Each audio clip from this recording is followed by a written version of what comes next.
नमस्कार दोस्तों। आज के इस लेक्चर में हम लोग फिजिक्स के मल्टीपल चॉइस क्वेश्चन करेंगे जो बहुत ही इम्पोर्टेंट है, अक्सर पेपर में देखने के लिए मिल जाता है।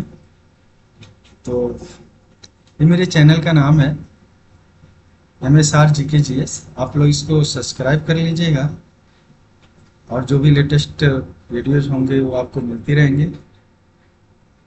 तो डायरेक्ट हम क्वेश्चन पर चलते हैं।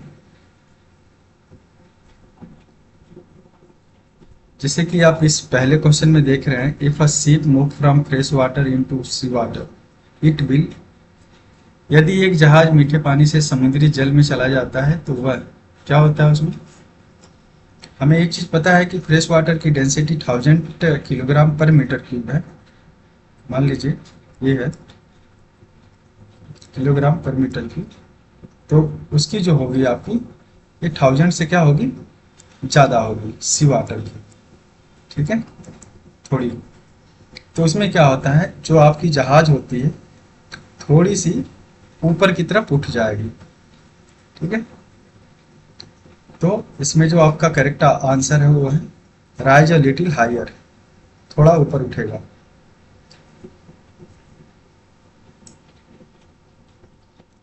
नेक्स्ट है द यूनिट ऑफ विस्कोसिटी। ये क्वेश्चन बहुत इंपॉर्टेंट है, बहुत बार एक पूछा जाता है, किसी भी पेपर में आपको देखने को मिल सकता है। तो आप लोग इसे याद कर लीजिए। इसकी यूनिट जो होती है क्या होती है, श्यानता की यूनिट क्या होती है, पॉइज। पॉइज होती है। तो इम्पॉर्टेंट है ये। 1 पॉइज किसके बराबर होता है,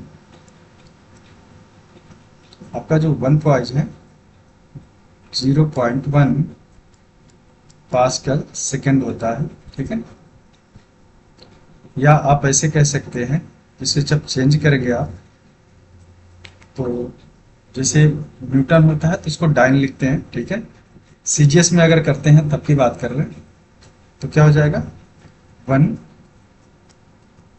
डाइन सेकेंड पर सेंटीमीटर स्क्वायर हो जाएगा। तो ये चीजें ध्यान रखिएगा। डाइन कैसे आता है, जैसे कि आपका पास्कल की यूनिट क्या होती है, पास्कल को कैसे लिखते हैं, मतलब तोड़ते हैं तो मीटर स्क्वायर होता है। अभी जो न्यूटन है आपका, इसको लिखते हैं डाइन। ठीक है, जो लोड होती है किस में आती है, डाइन में, और से सेंटीमीटर स्क्वायर होता है। ठीक है, तो यूनिट सिंपल है। ये है कि लोड को डाइन में मेजर करते हैं सीजीएस यूनिट में, और डिस्टेंस को सेंटीमीटर में करते हैं। ठीक है, तो आपका करेक्ट आंसर पहला वाला है, पॉइस।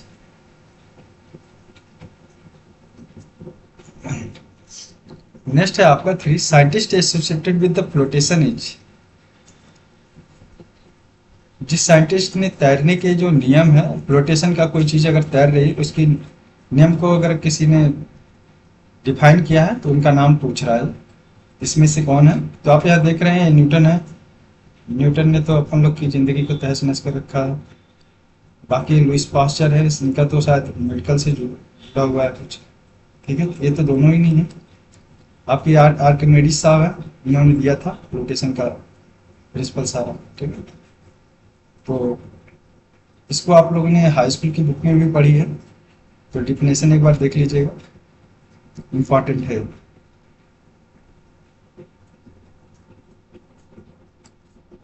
इस क्वेश्चन में कह रहा है कि if a coin is tossed upward from a ground with a velocity of 9.8 meter per second, then it rise to a height। मान लेते हैं कि एक हाइट है h, एक कॉइन है आपकी, इस हाइट तक की फेंकी गई है h तक। ठीक है, इस हाइट तक आपकी फेंकी गई है कॉइन। तो जब ये अपनी मैक्सिमम हाइट को अचीव करेगा यहाँ पर, तो इसकी क्या होगी, v की वैल्यू 0 हो जाएगी। अब जिससे आप फेंक रहे हैं इसको, कॉइन को, जिस वेलोसिटी से, वो आपकी u। तो गति के नियम के अनुसार क्या होगा, v स्क्वायर बराबर u स्क्वायर माइनस 2gh। ऐसा इसलिए है क्योंकि इसमें ग्रेविटी इसलिए है क्योंकि इसको ऊपर फेंक रहे हैं। ठीक है, तो इस हिसाब से इसमें क्या होगा, ये तो आपका 0 हो जाएगा, अब बचा आपका यू स्क्वायर बराबर 2GH। तो जब हम रखेंगे सभी सारी चीज़ें इसमें तो क्या हो जाएगा,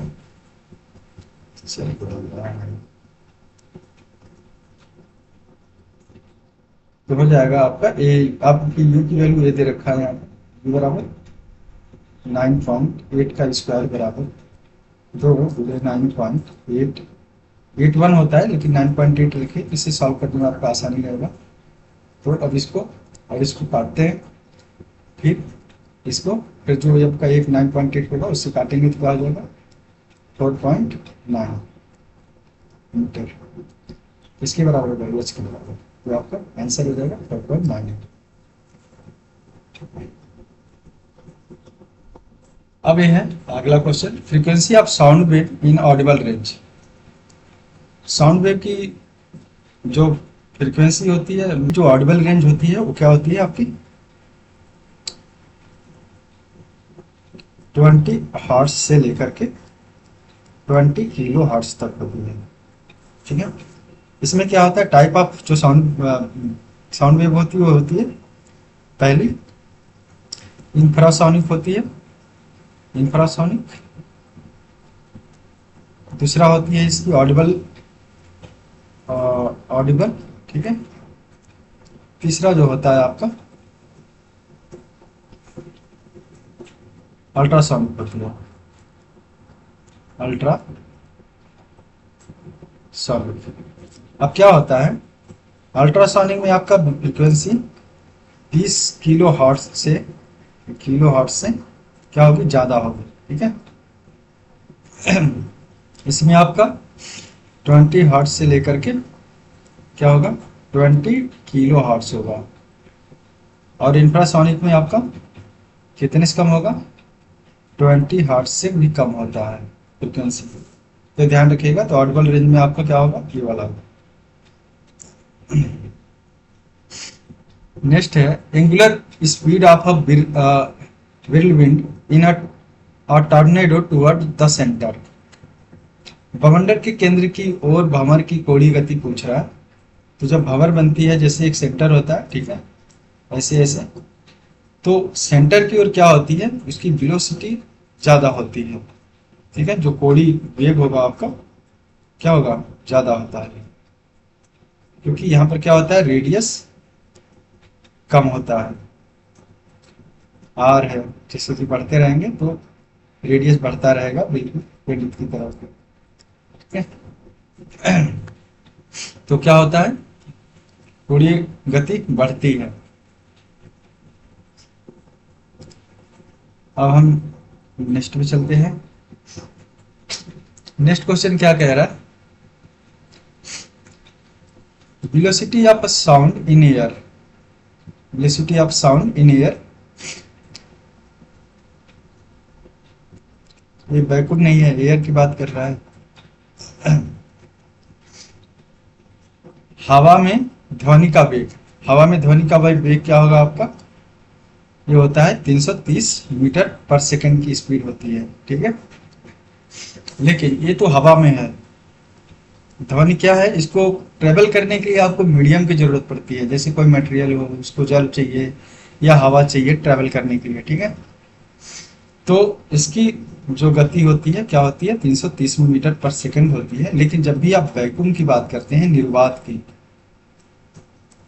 तो हाँ, इसको क्या होता है, कोई मीडियम मिलता नहीं है, क्योंकि हवा पूरी तरह से खींच लेती है, जगह खाली होती है, तो ये ट्रेवल नहीं कर पाती है। तो वहां पर आप मान लीजिए कि जीरो ही होती है, कुछ नहीं होती है, तो ट्रेवल नहीं करेगा।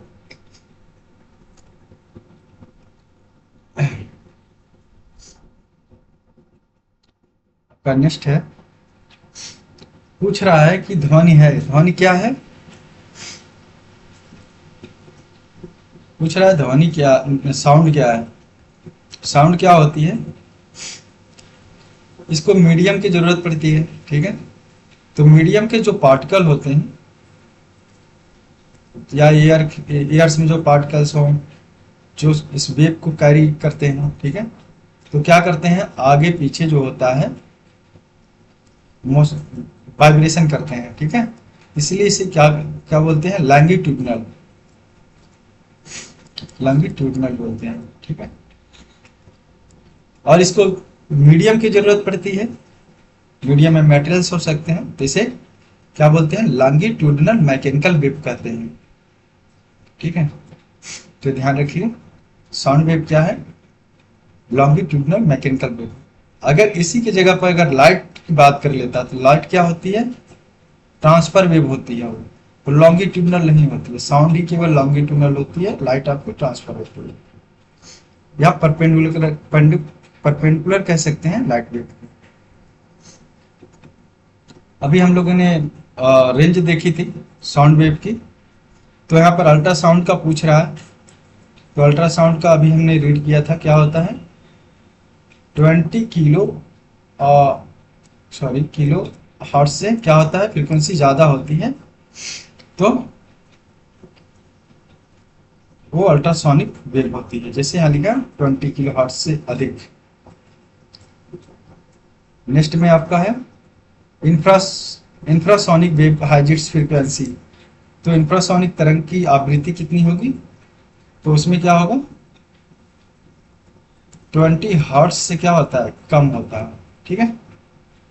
जल्दी से दिन क्या हो जाएगा, 20 हर्ट्ज। तो ये है आपकी साउंड वेव की सारी इंफॉर्मेशन।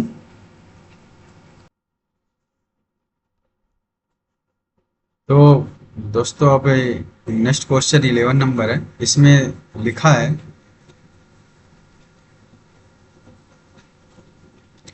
कि the noise of 100 decimal is assume to B,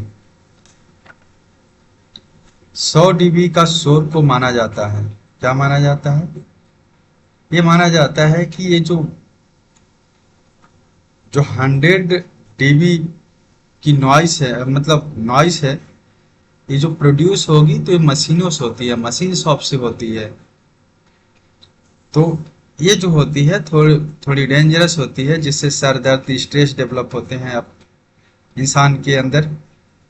तो ये हानिकारक होती है। जो नॉर्मल हम लोगों का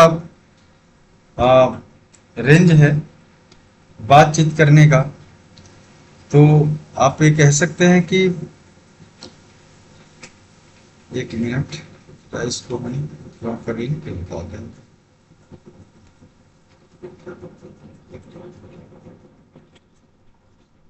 नॉर्मल जो हम लोग बातचीत करते हैं ये लगभग होती है 60 डीबी के आसपास होती है।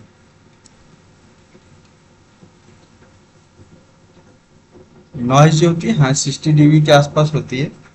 जब आप स्ट्रीट या ट्रैफिक की बात करते हैं तो उसकी जो रेंज होती है वो होती है आपकी 70 से 80 डीबी की।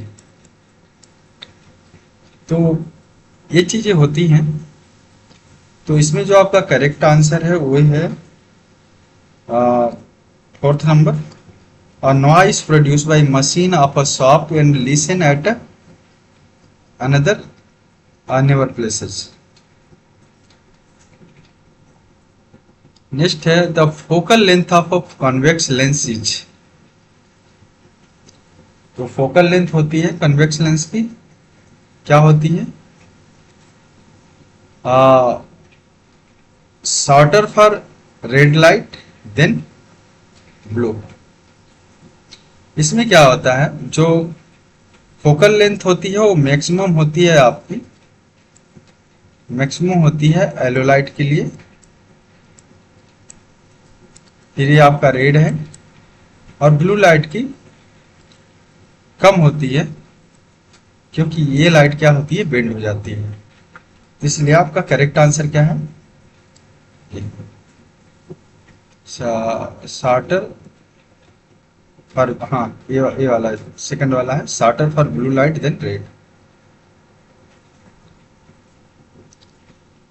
13 है if the door of a running refrigerator is in a close room is kept open, what will be the net effect on the room। यदि एक बंद कमरे में चल रहे रेफ्रिजरेटर का दरवाजा खुला रखा जाए तो कमरे पर शुद्ध प्रभाव क्या होगा। पहली चीज तो ये समझते हैं कि जो रेफ्रिजरेटर होता है वो क्या करता है, आपके स्टोरेज जो एरिया है उसके अंदर से हीट को बाहर खींचता है पंप के थ्रू। तो जितना अंदर का हीट है वो कहीं ना कहीं बाहर रिलीज करेगा ही करेगा, तो जो सराउंडिंग एरिया होंगे वो अपने आप गर्म होंगे। अब क्वेश्चन में कह रहा है कि अगर रेफ्रिजरेटर के दरवाजा ही खोल देते हैं तो क्या करेगी, ये उस अंदर ही हीट सर्कुलेट करेगी, फिर खींचेगा, फिर वो अंदर जाएगी, फिर खींचेगा, इससे क्या होगा, आपका रूम गर्म हो जाएगा। तो ये है, it will heat the room. Decibel is the unit of physical quantity used for. तो डेसिबल अभी आपको बताया था किसकी यूनिट होती है, इंटेंसिटी ऑफ साउंड की होती है। तो ये चीजें ध्यान रखनी है।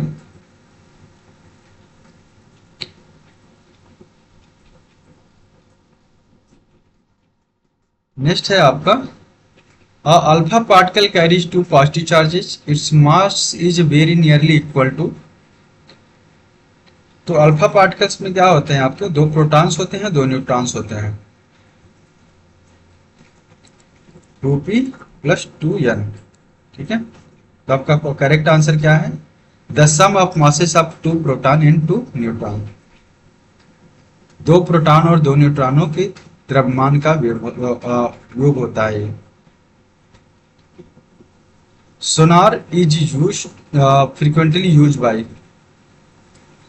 जो सोनार होता है आपका ये जो इस्तेमाल होता है, ये अंडर सी या कह सकते हैं आप सबमरीन वाले इस्तेमाल करते हैं इसका, या जो समुद्री शिप्स होती हैं उसमें इस्तेमाल होती है, और इसका इस्तेमाल करने वाले लोग कौन है, नेविगेटर्स होते हैं।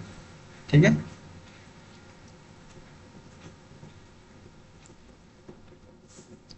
तो सोनार क्या करता है, आपके समुंदर के अंदर अगर कोई भी बैरियर्स या कोई भी थ्रेड्स कह सकते हैं रास्ते में मिलता है उनको, तो सीधा सिग्नल भेजता है और डायरेक्ट इसे कह सकते हैं कि डिटेक्ट हो जाती है कि आगे रास्ते में कुछ है।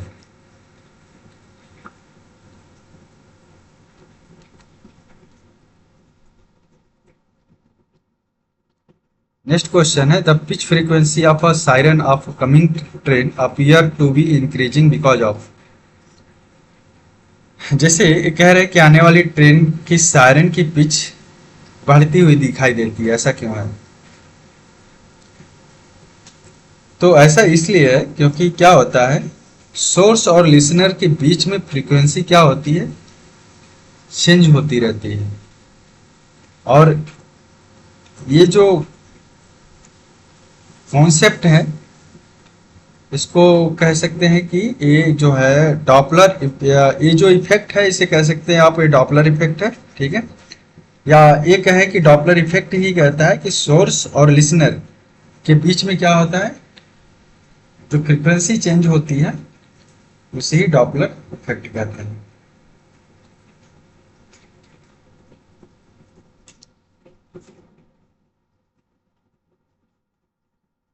नेक्स्ट है आपका इसमें normal temperature of human body. तो नॉर्मल टेम्परेचर इंसान का कितना होता है, 37 डिग्री सेंटीग्रेड। ठीक है, और आपका इसमें क्या दे रखा है, 310 कैलोरी। तो आपका करेक्ट तो 310 है। अब डिग्री सेंटीग्रेड में इसको निकालते हैं, क्या होगा, -273। ठीक है, तो आपका कितना हो जाएगा, 37 डिग्री सेंटीग्रेड।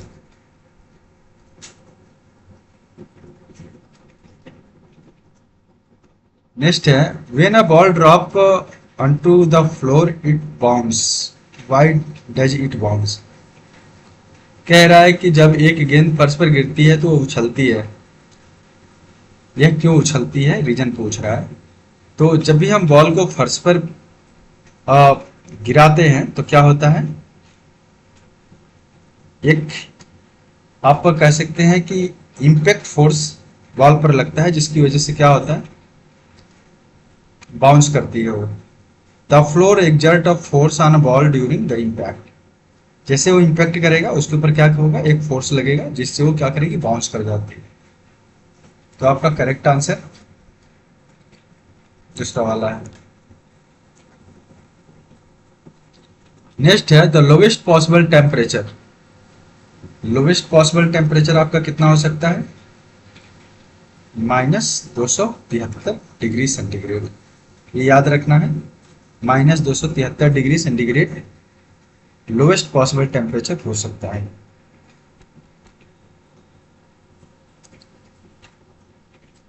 नेक्स्ट है आपका which one among the following will you put into pure water in order to pass electric current through it. शुद्ध जल में विद्युत प्रवाहित करने के लिए आप निम्नलिखित में से कौन सा डालेंगे? नीचे ऑप्शन दिए गए हैं, kerosene, mustard oil, lemon juice, sugar. तो इलेक्ट्रिसिटी को फ्लो कराने के लिए क्या जरूरत पड़ती है? सबसे ज्यादा आयंस की। तो आयंस किसमें बेहतर मिलेंगे? लेमन जूस में। तो ये याद रखना है, लेमन जूस।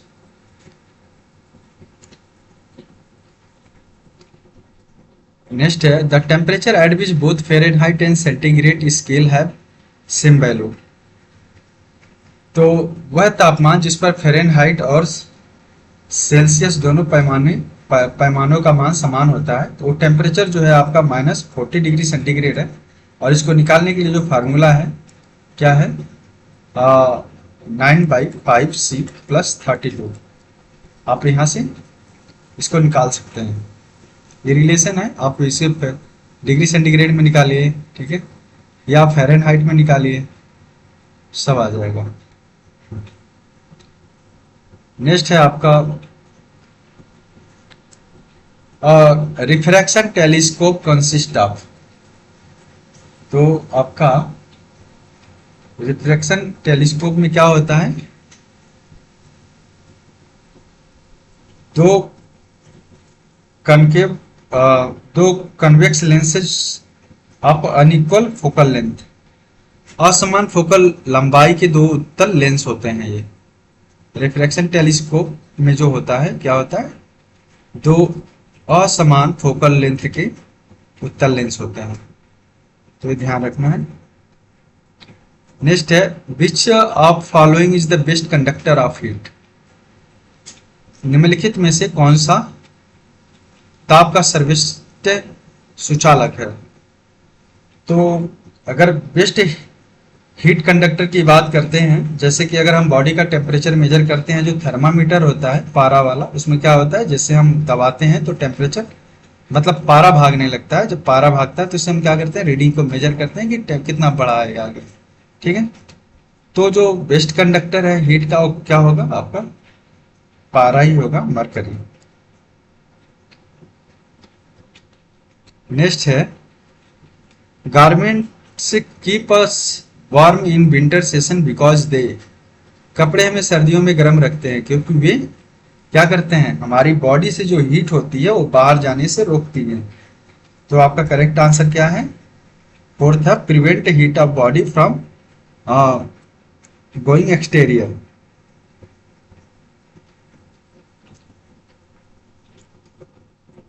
नेक्स्ट है कि a glass of water does not turn into ice as it reach 0 degree centigrade, it is because।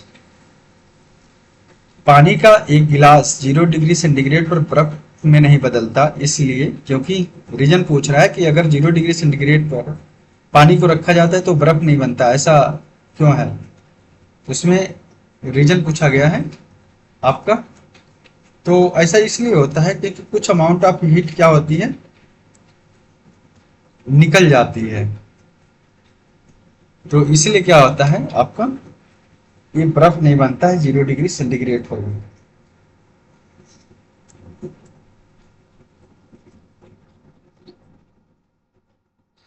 Next question है a bird is sitting in a wire cage which is hanging from a spring balance.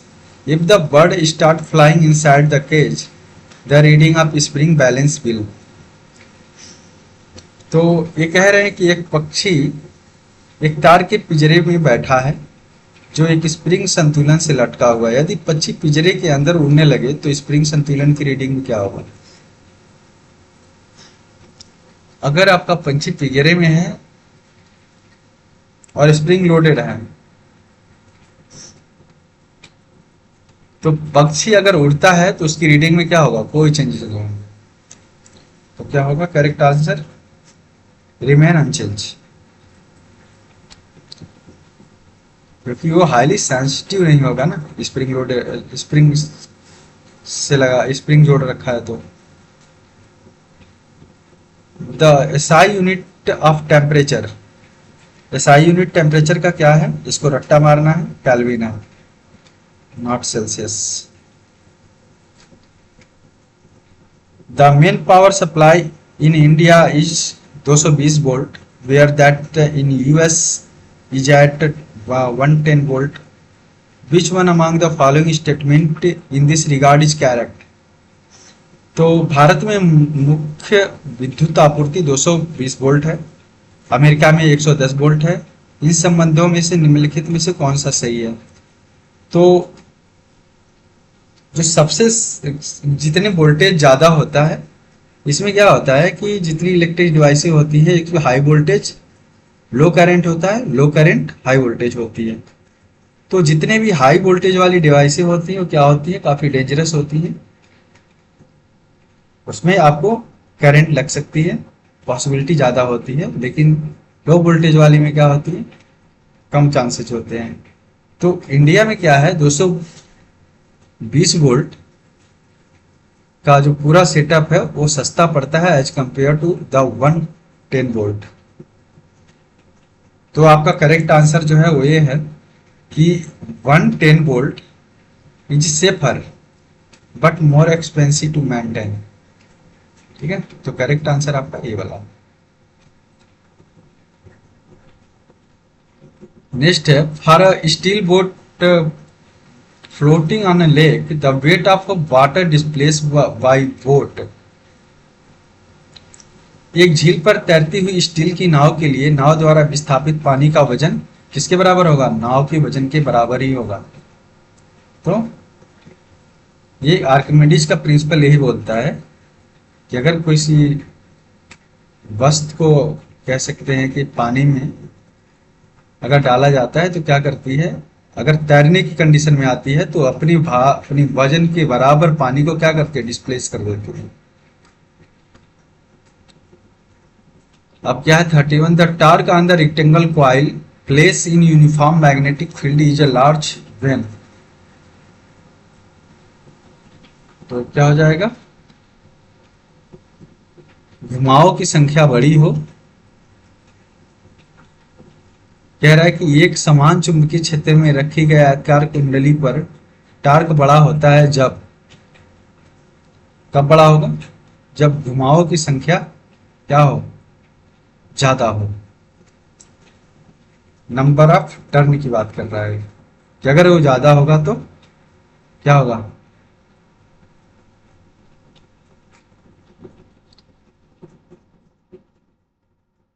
तो torque ज्यादा होगा इसमें। Next है आपका, two thin convex lenses of a focal length 4 centimeter 8 centimeter are separated by the distance of 4 centimeter in air. The combination will have the focal length. तो focal length का जो आपका फार्मूला होता है वो क्या होता है, F by 1 by F 1 plus 1 by F 2 minus D बटा एफ 1 गुणे एफ 2। ठीक है, तो आप अगर आप यहाँ पर रखते हैं वैल्यू तो क्या हो जाएगा, एफ 1 की वैल्यू आपकी 1/4 प्लस 1/f2 माइनस डी की वैल्यू दे रखा है आपका 4, तो आपका f1 f2 ऐसे कट जाएगा। अब बचता क्या है, ऊपर आपका एलसीएम लेंगे, 2 प्लस 1 माइनस 1 बटा क्या, बटा आपका 8। तो अगर हम देखें तो ए से कट जाएगा, बचेगा क्या, 1 बाई एफ बराबर 2/8 बराबर 1/4 या एफ बराबर 4 सेंटीमीटर कह सकते हैं आप। तो आपका आंसर क्या हो जाएगा, 4 सेंटीमीटर। नेक्स्ट है, in an isothermal process which of the following remain constant. एक समतापी प्रक्रिया में निम्नलिखित में से कौन सा स्थिर रहेगा? तो आइसोथर्मल प्रोसेस में क्या होता है, आपका टेम्परेचर कांस्टेंट होता है, इसको रटना है।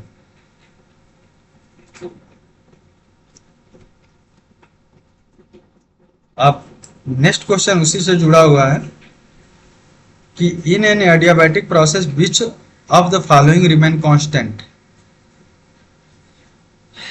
तो इसमें क्या होता है, जो आइसोथर्मल वो हीट टेम्परेचर से जुड़ा हुआ है, एडियाबैटिक जो प्रोसेस है पूरा वो हीट से जुड़ा हुआ है। तो ध्यान रखना है कि इसमें आपकी हीट कांस्टेंट होती है। अब इसमें पूछा है कि विच one of the following statement is correct. तो इसमें क्या है,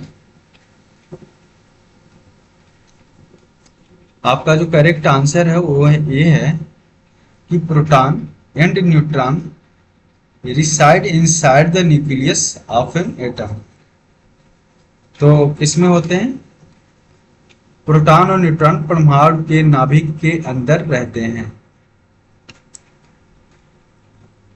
तो ये बेसिक है। इसमें नेक्स्ट पूछ रहा है कि instrument use to study the behaviour of a vibrating string. कंपन करने वाली स्ट्रिंग के व्यवहार का अध्ययन करने के लिए उपयोग किए जाने वाला उपकरण क्या है? तो उसका नाम है आपका सोनोमीटर। याद रखिए, इंपॉर्टेंट हो सकता है ये sonometer.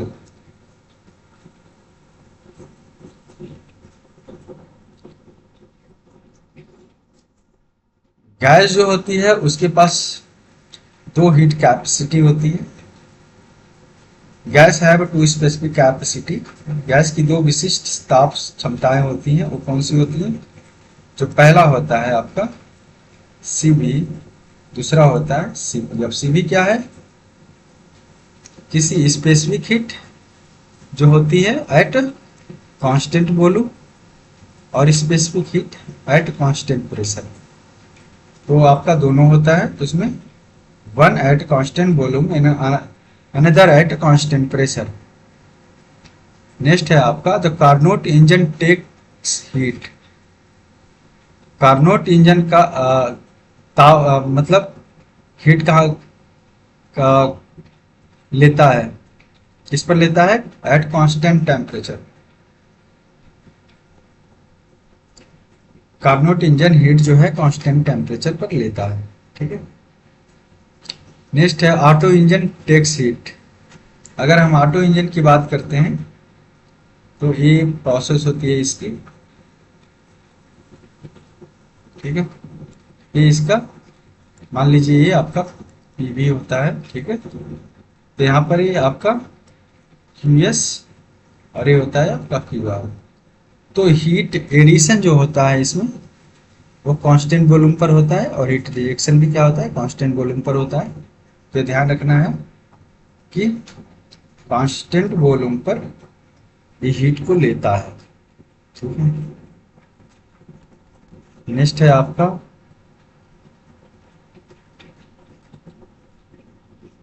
Entropy is measurement of. Entropy क्या मेजर करती है?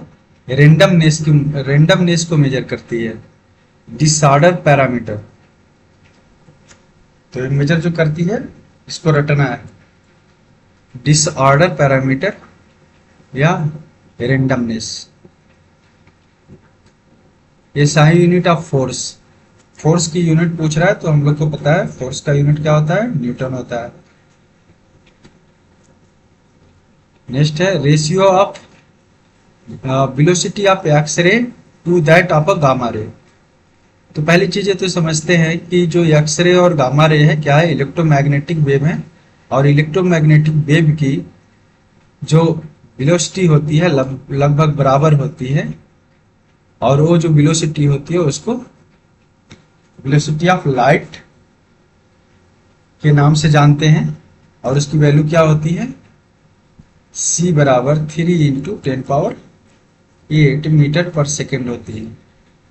तो अगर एक्सरे की भी वेलोसिटी यही है और गामा की भी यही है, जब दोनों का डिवीजन करेंगे तो क्या हो जाएगा? ये 1 के बराबर आ जाएंगे। Which of the following is not a semiconductor. तो सेमीकंडक्टर क्या है आपका, सिलिकॉन भी सेमीकंडक्टर है, जर्मेनियम भी सिलिकॉन सेमीकंडक्टर है, और गैलियम ऑक्साइड भी, आर्सेनाइड सॉरी, गैलियम आर्सेनाइड भी क्या है, सेमीकंडक्टर है। अगर कुछ है नहीं सेमीकंडक्टर तो है आपका क्वार्ट्ज। तो आपका करेक्ट आंसर क्या है, 3 नंबर। नेक्स्ट है, on rising the temperature of a medium velocity of light. जो वेलोसिटी ऑफ लाइट है उसकी मीडियम का अगर टेम्परेचर बढ़ा देते हैं तो क्या होगा, ठीक है। तो पहली चीज है कि अगर कोई लाइट किसी मीडियम से गुजर रही है तो वहां पर एयर बहुत सारे एटमॉस्फेरिक जो इफेक्ट होगा। तो जब आप टेम्परेचर बढ़ाते हैं तो क्या होता है, जो मीडियम होगा उसकी डेंसिटी कम होती है, कम होगी तो आपकी वेलोसिटी जो है आप बढ़ जाए, इंक्रीज हो जाएगी। ऐसा इसलिए क्योंकि उसमें जो रोल है आपका रिफ्रैक्टिव इंडेक्स का है। तो आपका जो रिफ्रैक्टिव इंडेक्स है उसका जो फार्मूला होता है क्या होता है, आगे न्यू बराबर सी बटा, ये होता है आपका म्यू।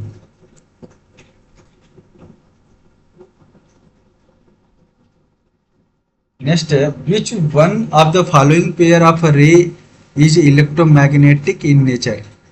तो अभी हम लोग को पता है इलेक्ट्रोमैग्नेटिक वेव कौन सी बताया था, X ray and gamma ray.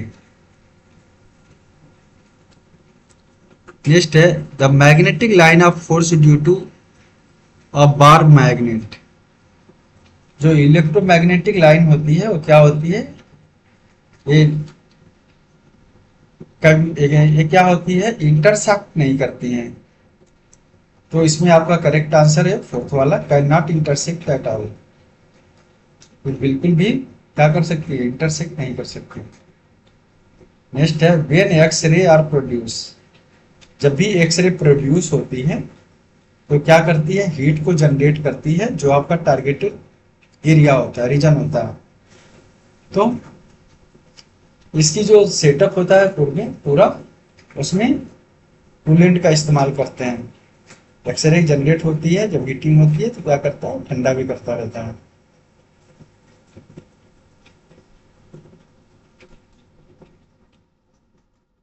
Next है, रैम्बो अपीयर्स ड्यू टू। जो वाटर ड्रॉप कह सकते हो आप, एटमॉस्फेयर में जो पार्टिकल होते हैं उस पर जब भी रे पड़ती है तो क्या होती है, वो रिफ्लेक्शन प्लस रिफ्रैक्शन की वजह से रेनबो दिखता है। तो जो दोनों रीजन है वो क्या है आपके, बोथ रिफ्लेक्शन एंड रिफ्रैक्शन। नाम याद रखिएगा दोनों का।